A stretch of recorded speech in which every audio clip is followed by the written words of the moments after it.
Throughout the book of Ecclesiastes, I've quoted different secular philosophers. There is one philosopher I've omitted. His name is Donkey from the movie Shrek. And I'll begin with him this morning. He says, okay, don't look down. Don't look down. Don't look down. Keep moving. Don't look down. Shrek, I'm looking down. I can't do this. Just let me off right now, please. Shrek responds, you're already halfway. And here's Donkey's philosophy. Yeah, but I know that half is safe.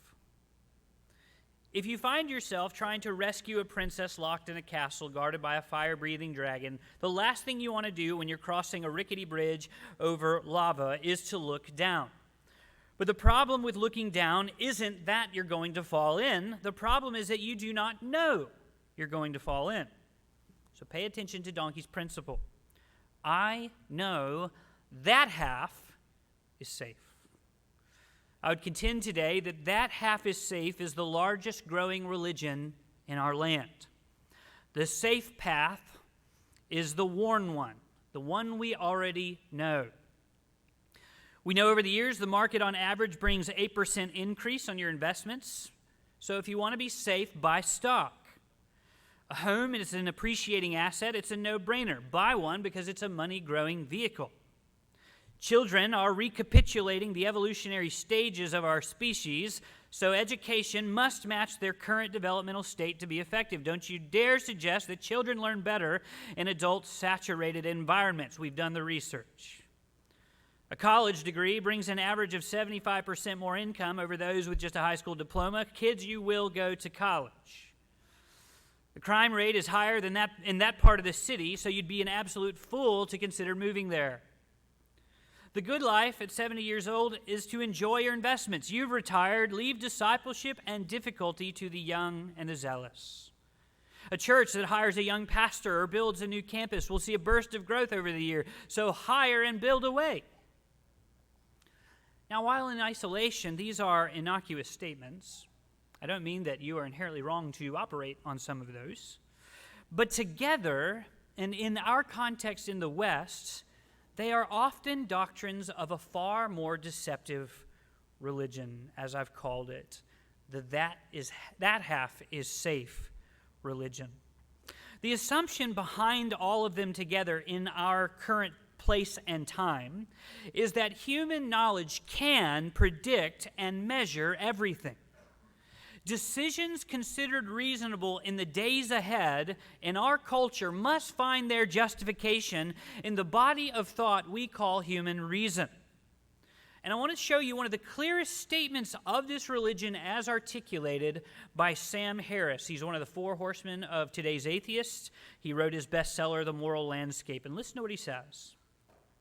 It seems inevitable, however, that science will gradually encompass life's deep questions.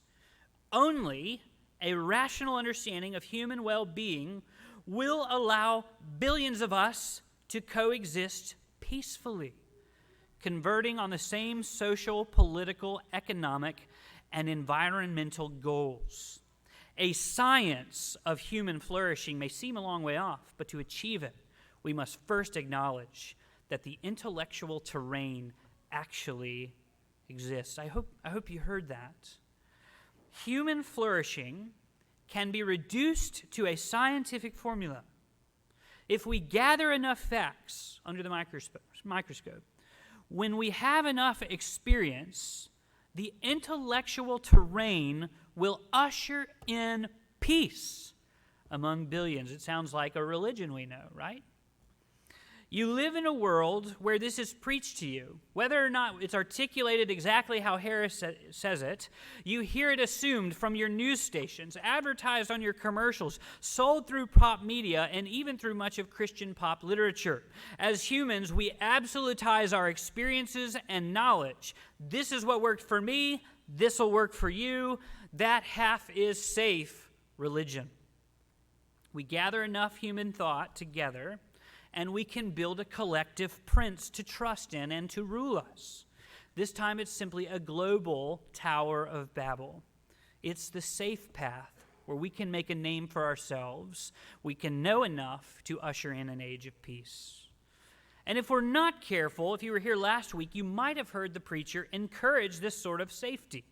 Remember last week, the fool was taken to task because he refuses to use discernment. In fact, if you look back at 10 verse 14, one of the criticisms that the preacher made was that no one knows what is to be.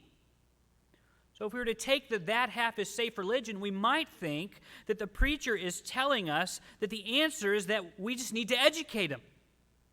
The ethos of Marx and Nietzsche and Franklin and many other humanists, man does not flourish simply because he's ignorant. That wasn't the preacher's point. The preacher today, however, tells us that the path to human flourishing actually begins with embracing human ignorance. Human ignorance has a deliberate role and place and time in the pursuit of human freedom and flourishing, because there are areas of ignorance that no amount of human education can overcome. And that is what the secularist refuses to acknowledge. He refuses to see that there is a real place in which humans will have to always operate in ignorance. And if you're not sure what those are, go back and read the book. Go back, listen to the sermons where we spent lots of time talking about mankind's inability to know what comes next. But I want you to look down at our passage and see how much of a role human ignorance plays in this passage today. Look at verse 2. You know not what disaster may happen on earth. Verse 5. You do not know the work of God who makes everything. Verse 6. You do not know which will prosper. What the preacher wants to sell you today is he wants you to see that actually part of human flourishing is coming to the grips with the fact that there's so much you and I don't know. And we'd be fools if we tried to persuade ourselves we could find it all under a microscope. The next time somebody asked you if they should buy a house, your counsel started with, well, I don't really know what's going to happen.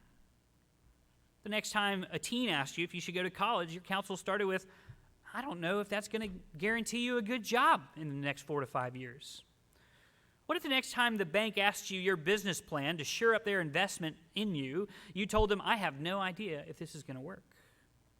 What if the next time somebody told you they knew how to grow a church, your response was, actually, we don't know. We can sow, but it is God who gives growth.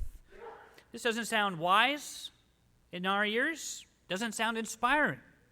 But today the preacher says that the context for bold building, the context for risk, for radical generosity and investment in human flourishing is actually a healthy dose of your ignorance, not a body of total knowledge and experience.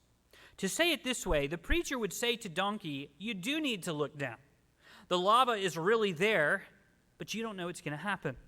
And that's why you should keep walking to go save the girl. So my question for us at the outset is, has human knowledge and experience become an excuse for you not to trust the Lord this morning? I don't mean reckless. I'm not telling you to be reckless. But I wonder if your dependence on the experts has prevented you from depending on the Lord.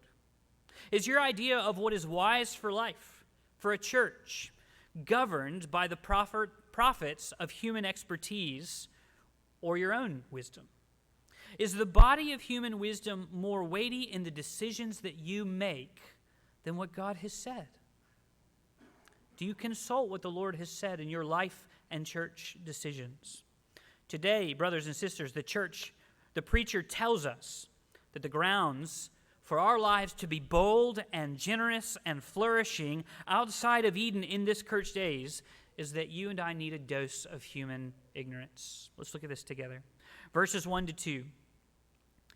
Cast your bread upon the waters, for you will find it after many days. Give a portion to 7 or even to 8, for you do not know what disaster may happen on the earth. The preacher is giving counsel in light of the wisdom he's been building these last few chapters, and he says, here's 2 things you should do with your money. Verse 1, grow your money. Verse 2, give it away. Both of those are good, God-honoring things. Grow your money, give it away. Verse 1, he's referring to maritime trade.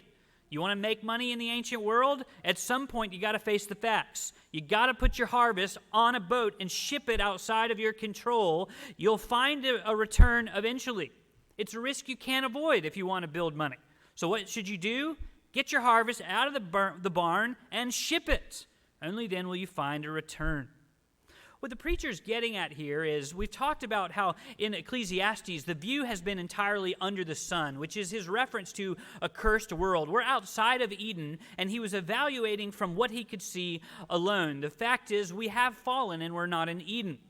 But what the preacher's getting at now, in light of the fear of God, is that building human culture is good.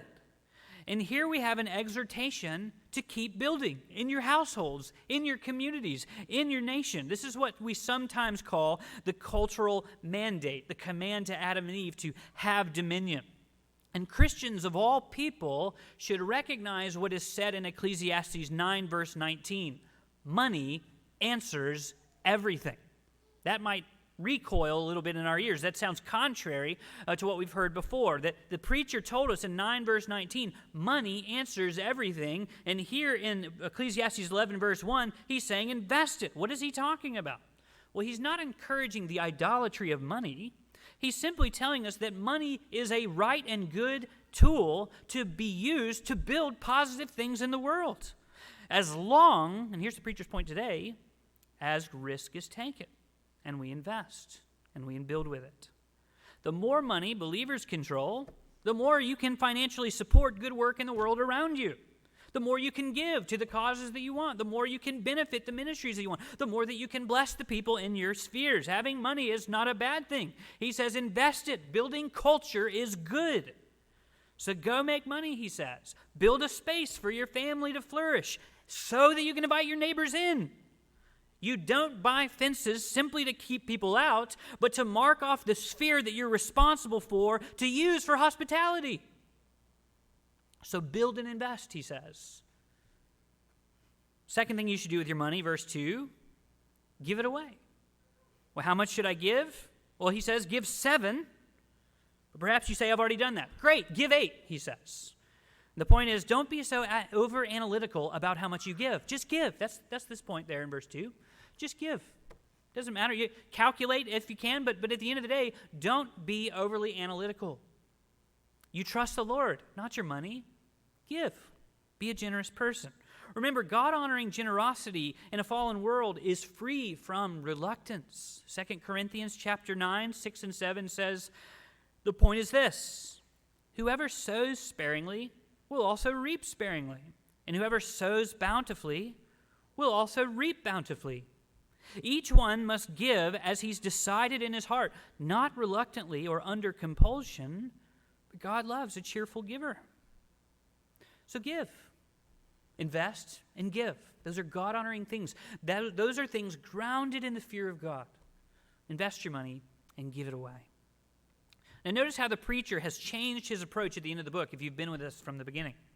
In the beginning of the book, he was recounting his experience as a secularist, kind of evaluating things from what he saw under the sun, and he was taking us through his experiences, saying, I considered this, I considered that, I think this is better. But what you probably have felt in these last 3 chapters is he has started only giving commands and making statements of fact. He stopped offering us evaluations, and he started telling us how it is. He has torn down secularism, and he has replaced it with the foundation of Genesis 1-2. As he said in Ecclesiastes 9, verse 7, if we start with Genesis 1 and 2, we realize God has already approved of what we do. How do we know? Well, because we exist today. This is God's world. The fact is, he wants you to exist. He wants you to build. And from there, the preacher tells us and reminds us, Christian, build. Christian, invest. Christian, give generously. Christian, take risk. Be a human. It's a good thing. But why? Why should we take risks in investing it? And why should we take risk in giving it away? Look at the end of verse 2. For you know not what disaster may happen on earth. What's he saying to Israel? What will you do when the barn burns? Yep, you got all your crops stored. What if the barn burns down? You're not going to have anything left. What if the banks collapse? There are many unpredictable scenarios in which savings can be totally lost and will do you no earthly good in the future. So the preacher says, why hoard insecure treasure? It's not to say all saving is bad. It's simply to say don't hoard everything. All you can know is that you have these resources today, and you have the opportunities and people in front of you today. So trust God and act. Be generous with your time, with your money, and hospitality. Don't be afraid to build. The preacher's reminding us this is God's world. And that means that it's not our plans that are guaranteed, it's God's plans. And since you don't know what those plans are, you have been asked to use what you have in the moment, not what you think is going to happen. God has not entrusted any of us here to plan out human history. What prospers and fails has never been entrusted to me or you. You and I were made to know God and build from there, whatever may come. So, church, I exhort you this morning, take risks. For the glory of God, start a business. Write a song. Write a book. Give lavish gifts. Ask that girl on a date. Work hard, but not all the time. Play. Celebrate birthdays extravagantly. Parents, let your kids make mistakes. Invest boldly and give generously. Those are right because this is God's world. So give thanks to Jesus through it all. Perhaps you've picked up on this as we've gone through the book, but I want you to notice how comprehensive the Bible's vision of the Christian life is. And what I mean by that is, if you've been at church for any time, or if you've been in the West, you're used to this sacred secular dichotomy, right? You've got the fact sphere that the public talks about, and you've got the value and the religious sphere that we talk about in private or in church buildings. But the preacher has no such dichotomy in his mind. If he wants to honor God, if he's going to exhort us to honor God, he says, I want to talk about what happens in your home. I want to talk about what happens in your bank account. I want to talk about what happens at work. I want to talk about what happens with your children or what you do when you travel or your investments. What I want you to see from this is that God does not intend for discipleship to happen only in this room, or to even think of this room as the end, as the end and means. It's one of the means, but it's certainly not the only means. God's word disciples us in all of life, which means churches must disciple their members in all of life. So if our strategy focuses primarily on the activities here, or exclusively on the activities here, think about what happens to discipleship. It gets reduced to recruiting and training members to spend all their hours here to execute well-oiled programs. And I would argue that in so doing, it fails to disciple the church where you're really supposed to live, in the real world. This is not a Christian space versus secular space. This is God's world. And here you should be equipped to go out and disciple through all of life, not simply to run a few programs here. The real measure of what Crossroads does for God is what happens in our individual schedules throughout the week. It's what happens in our households, amongst our families throughout the week, what we do with our bank accounts, how good of workers we are at our jobs, what sort of members of society we are, what sort of parents and grandparents we're being. So brothers and sisters, I just would commend to you the churches, or the culture around you is asking these questions.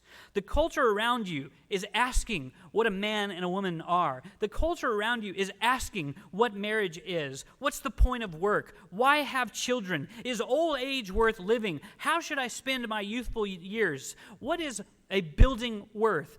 All of those questions are seen in our culture as fading away. They don't know how to answer it. So, church, you have a unique opportunity to take a comprehensive worldview and to declare to them what is good, but not only to say it, to show them how to build a positive world for the glory of God. I'm not saying to force everyone into moral reformation. I simply mean you have a vision as a Christian for what life is supposed to be. So go and live. Go and build. Go and risk. Go and be generous. Invite your neighbors. Don't waste your life. Now, what prevents us from bold building and giving? What prevents us from radical generosity? I think verses 3 to 6 tell us that we lie to ourselves with this, quote, "that half is safe" religion. Let's look at verses 3 to 6.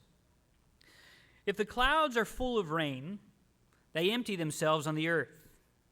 And if a tree falls to the south or to the north, in the place where the tree falls, there it will lie. He who observes the wind will not sow, and he who regards the clouds will not reap. As you do not know the way the Spirit comes to the bones in the womb of a woman with a child, so you do not know the work of God in the morning. So you do not know the work of God. In the morning, sow your seed, and that evening withhold not your hand, for you do not know which will prosper, this or that, or whether both alike will be good.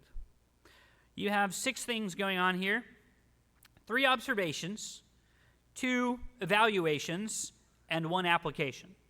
3 observations, 2 evaluations, and 1 application. The first 2 observations are in verses 3 verse 3. Verse 3 is the first 2 observations. Here they are. 2 things you should know. Clouds don't look to you to decide when to rain. They just do. When clouds get full, they pour forth rain, and none of them ask your permission. If you've tried to garden at all, you know this.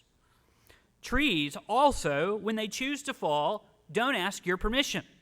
Just Google tree cutting down mistakes, and you'll see they'll go the wrong way quite often. But the point of this verse here, in these 2 illustrations, is that 99.9% of the cosmos does not consult mankind before it acts. Most of things in your life are not looking to you to decide what to do. You aren't in control, which means that half is safe religion is a lie, because you don't know what's safe, because nothing is looking to mankind to know what to do next, except for ourselves. You're crazy if you think having the experts on your side makes your outcome determinative. We know this by watching the Weather Channel. They have a reputation for getting it wrong. Why do they? Because the clouds aren't looking to them. The clouds, the trees, the timeline of your existence is not consulting you or me.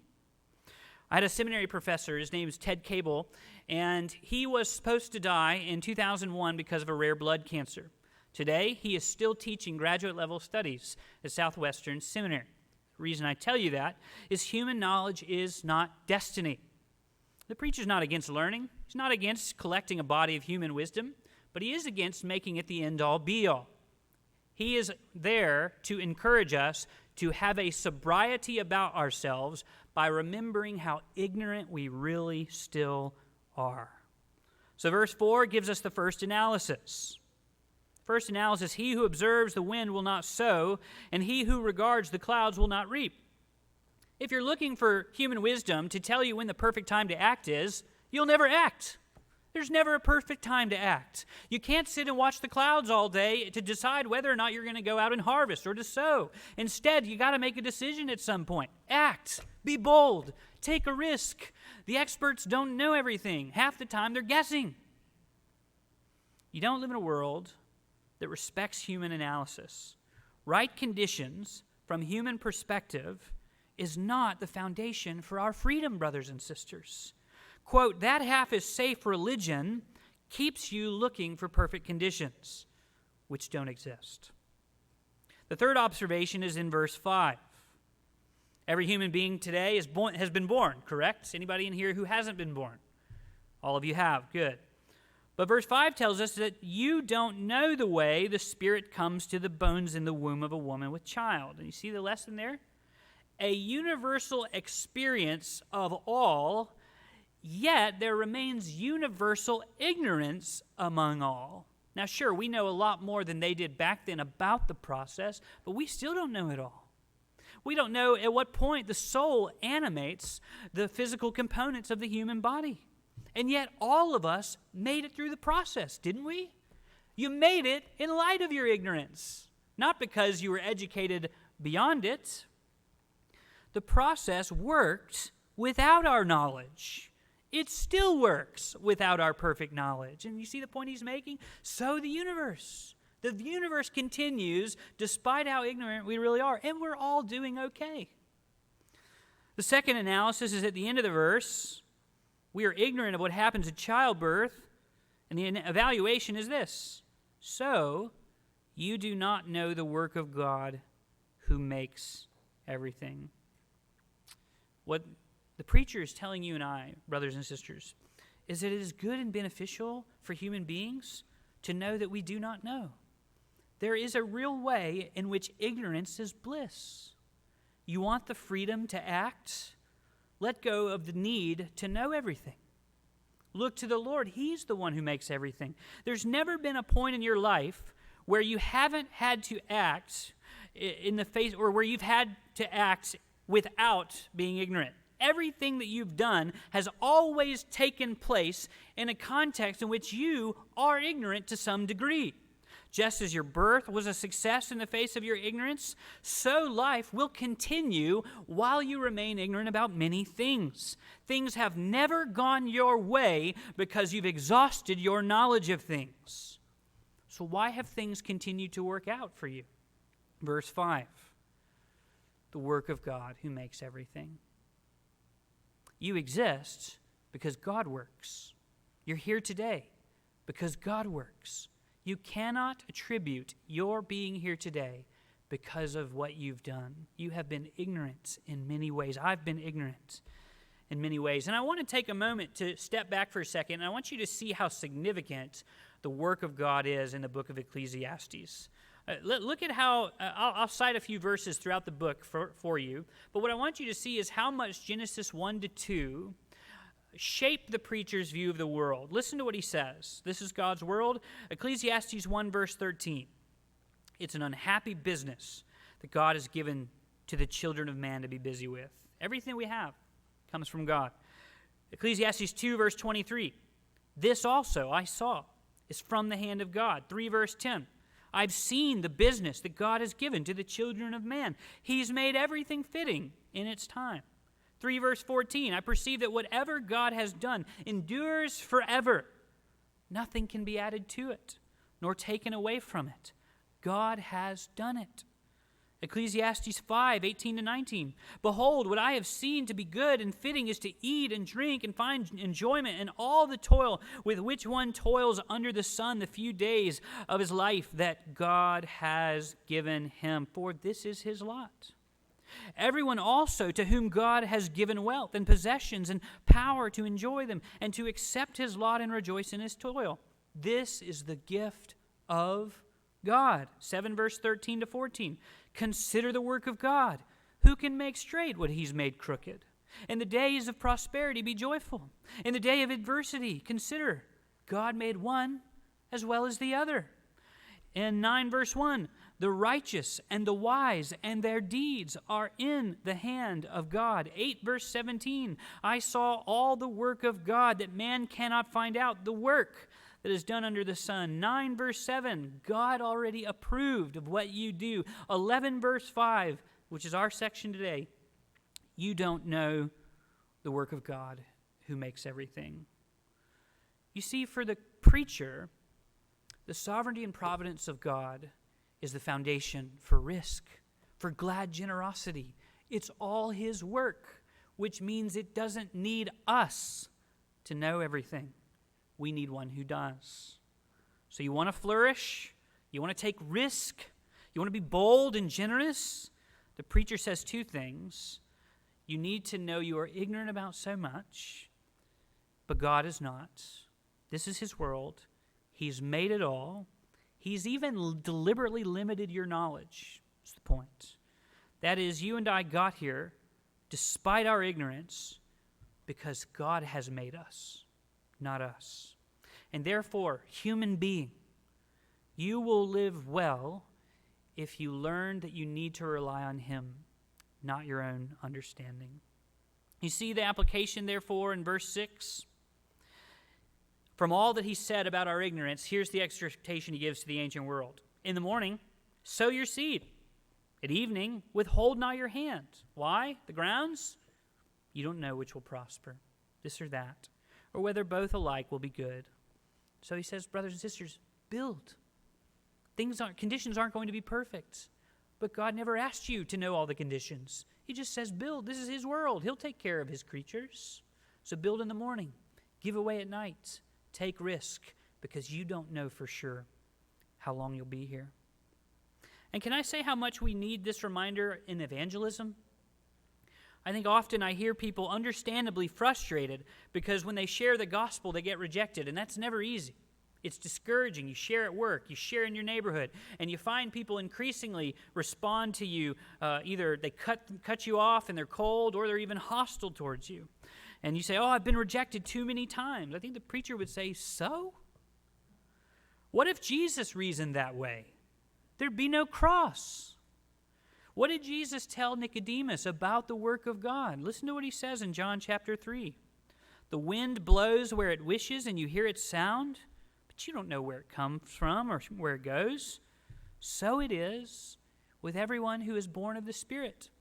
Church, you've been called to a mission that you don't have all the answers for.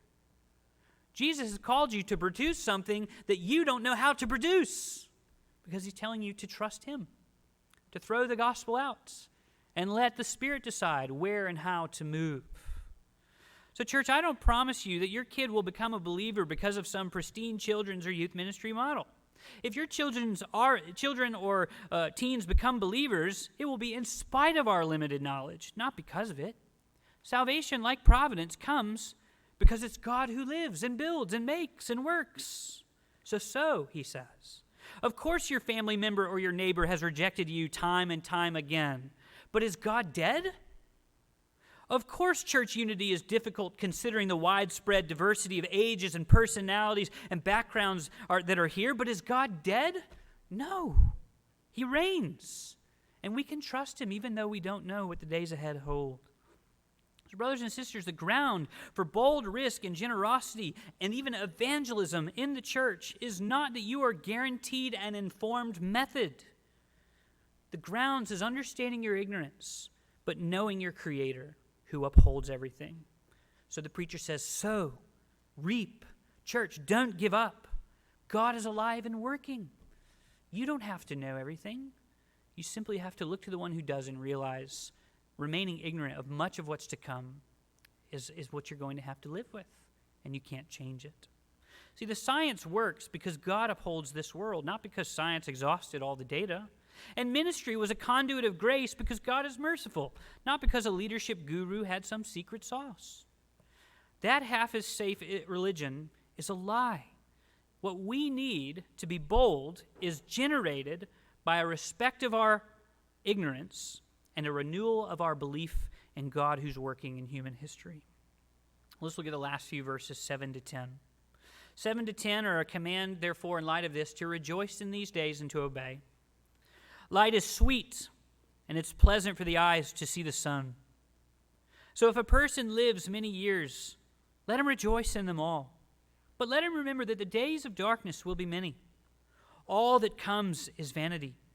Rejoice, O young man, in your youth, and let your heart cheer you in the days of your youth. Walk in the ways of your heart in the sight of your eyes, but know that for all these things God will bring you into judgment. Remove vexation from your heart and put away pain from your body, for youth and the dawn of life are vanity. If you've been with us throughout this book, you know immediately the preacher has told us some really frustrating things about life under the sun. Throughout the book, he's told us money's not going to satisfy. Work often makes us miserable. Amen? Funerals are better than birthday parties. That doesn't make sense. You can't stop injustice. Politicians are normally perverted. We can't escape these enigmas. We're in the curse. And applying human wisdom to a cursed world tends to lead to more grief and vexation. That's what he said in Ecclesiastes 1 verse 18 at the very beginning. You try to navigate this world with your wisdom, it only makes you more miserable because you see how much you can't control. So what's strange suddenly is that in verse 7, he speaks about the sun all of a sudden in a positive way. Remember, the grounds for his lamenting at the beginning of the book is life under the sun. But you see where we've arrived at the end of verse 7? What does he say there? Light is sweet. What light? It's pleasant for the eyes to see the sun. What's he getting at? He's saying that what he's torn down and now replaced with a biblical worldview can stare at life under the sun. It can stare at human ignorance. That from the biblical worldview, we can stare at these frustrations. We see and we remember. God gave us these days, didn't he? Seeing the sun is still a gift to rebellious creatures. The light is still sweet. There's something about us that still wants to be here through it all. And so what he's commending to you and I in this book is that if you take the perspective of the secularist and you reason only from what you see and you cut yourself off from what God has said, you're going to curse God. And you're going to hate life, or you should if you're consistent. You should despair because of death, and existential dread should plague you. But you'll always be inconsistent if you do, because cursing God for losing someone begs the question, who gave you that person to begin with? Seeing the sun go down makes us ask, who made it rise? The secularist critique of God depends entirely on the generosity of God, who in grace gave such temporary gifts despite our rebellion. In fact, in light of our rebellion, God has not destroyed a cursed world. He continues to make the sun rise and the rain fall.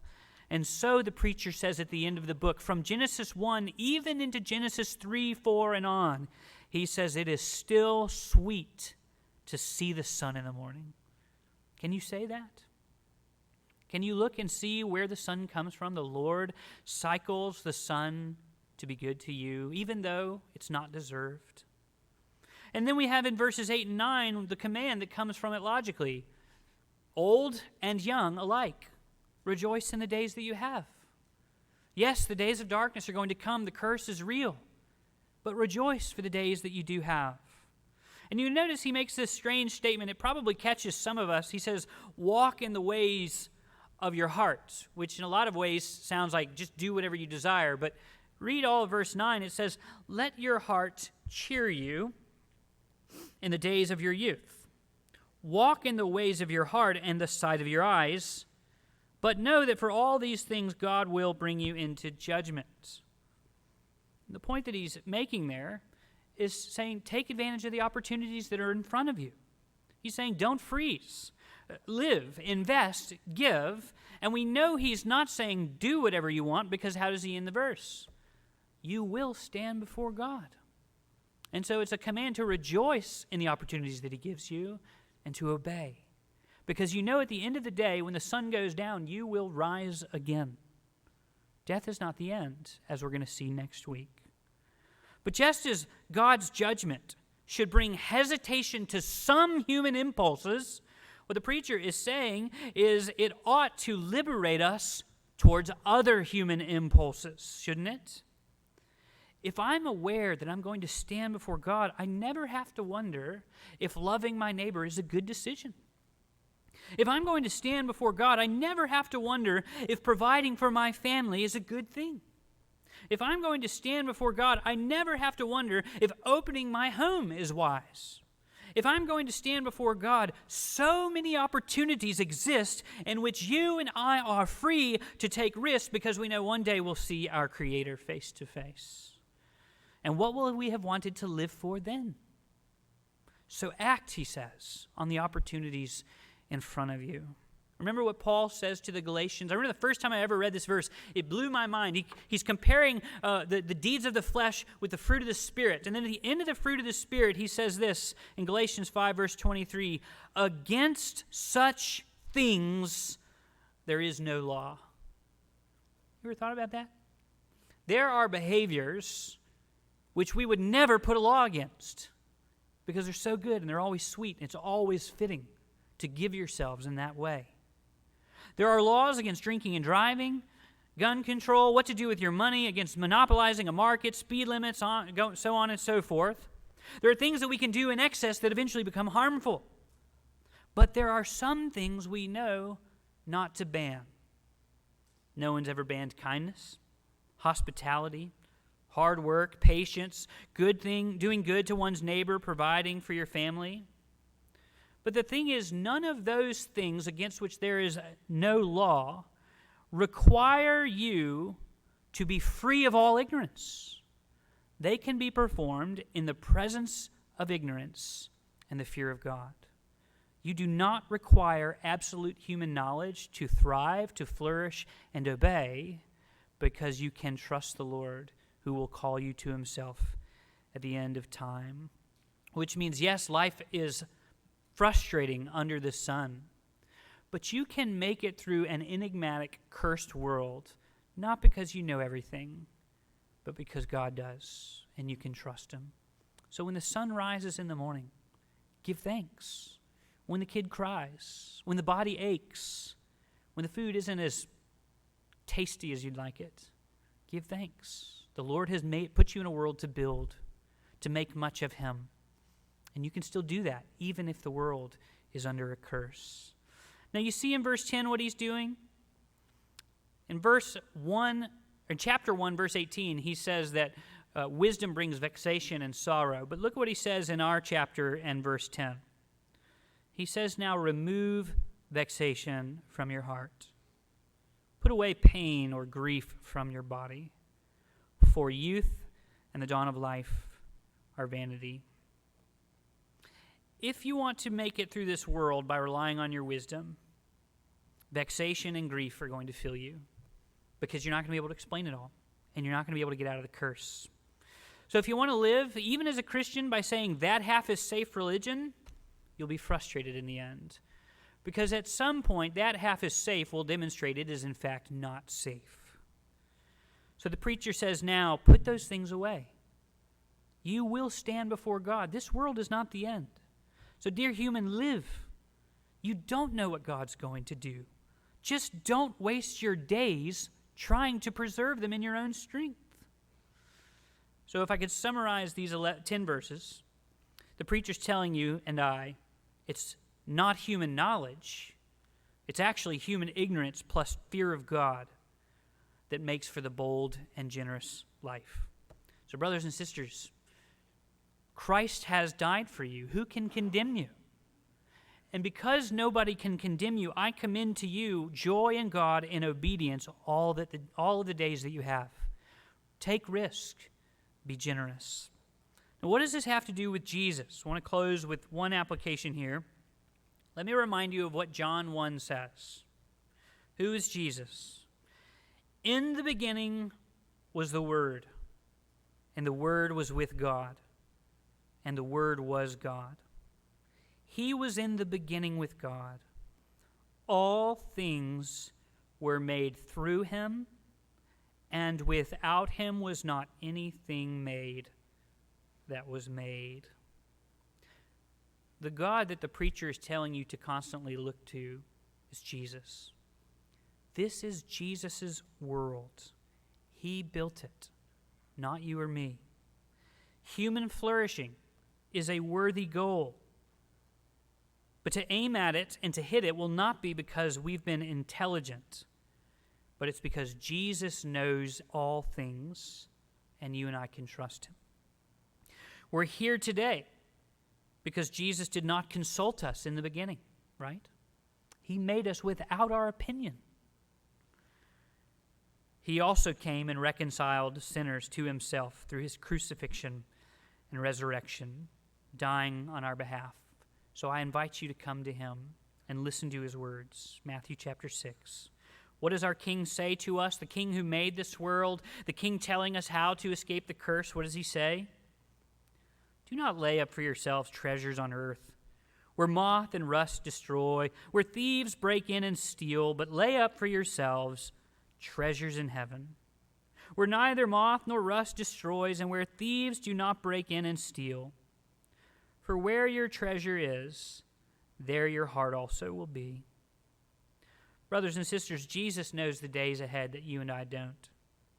As the one who builds and upholds this world, this counsel from our King is the greatest news you can find. And he's not saying don't invest money.